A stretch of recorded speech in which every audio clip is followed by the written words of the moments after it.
В Кушнаренковском районе тестируют чудо-культиватор. Теперь за один проход трактора будут выполнены сразу все виды работ. По словам разработчиков, это существенно снизит временные и финансовые затраты. На сегодняшний день это единственный аппарат в России, который уже вызывает интерес у производителей сельхозтехники.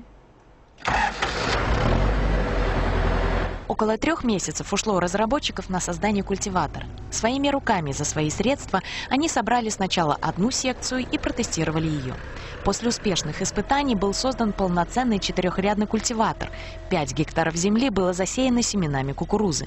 Мой аспирант Раушан Аминев совместно с нами запатентовал культиватор для полостной обработки почвы, изготовил сам, и в этом году мы его провели производственные испытания в Кушнаренковском районе.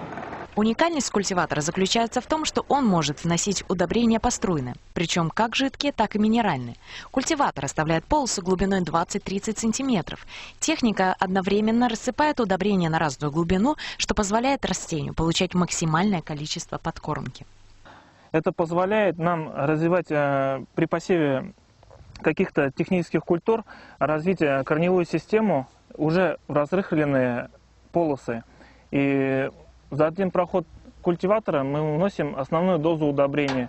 Последние годы в республике активно внедряются энергоресурсосберегающие технологии возделывания сельскохозяйственных культур, которые помогают экономить энергию и бережливее работать с почвой. Есть первые положительные результаты, говорят аграрии. После сбора урожая кукурузы разработчикам останется получить оценку и, подготовив всю необходимую документацию, освоить серийное производство агрегата. Мария Люмарес, Булат Садреев, новости, Кушнаренковский район.